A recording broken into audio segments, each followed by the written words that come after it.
एक नई नवेली दुल्हन को शादी की पहली रात ही घर के नीचे बने तल घर अर्थात भूमिगत कक्ष में बंद कर दिया जाता है। और ये सब किसी और के नहीं बल्कि उसके पति के कहने पर ही हो रहा था। उस बेचारी का अपराध सिर्फ इतना था कि उसका ये मानना था स्त्रियां पुरुषों से अधिक चतुर और बुद्धिमान होती हैं। ये बात उसके पति को हजम न हुई।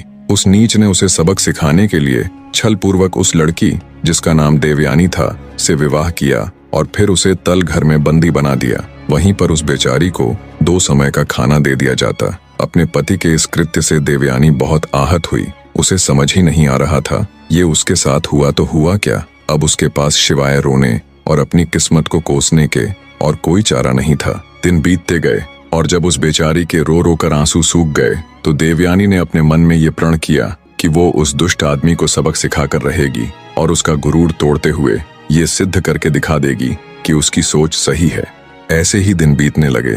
उसने अपने पति को सबक सिखाने के लिए एक योजना बनाई और योजना अनुसार एक दिन उसने खाना देने के लिए आने वाली दासी को किसी तरह राजी कर लिया और उसे एक पत्र देते हुए उस पत्र को उसके पिता के पास पहुंचाने के लिए कहा। दासी ने उसके कहे अनुसार वो पत्र उसके पिता के पास पहुंचा दिया। जब वो पत्र उसके पिता ने पढ़ा तो उसकी आंखें फटी रह गईं, क्योंकि उसका पिता बहुत बार अपनी बेटी की ससुराल उससे मिलने उसका हालचाल पूछने के लिए जा चुका था, पर हर बार उसके सामने कोई न कोई बहाना बनाकर उसे उसकी बेटी से मिलने नहीं दिया जाता। आज पहली बार था जब उसे अपनी बेटी की इस दुर्दशा के बारे में पता चला। उसकी बेटी ने पत्र में अपने पिता को सख्त हिदायत दी थी कि उसे छुड़ाने की बिल्कुल भी कोशिश न करे और न ही ये बात किसी दूसरे को बताए, क्योंकि इतना सब होते हुए भी वो अपनी ससुराल पक्ष या अपने पति की जरा सी भी बदनामी नहीं करना चाहती थी। लड़की ने पत्र में अपने पिता से आग्रह किया कि वो अपने घर से लेकर उसकी ससुराल तक एक ऐसी सुरंग बनाए,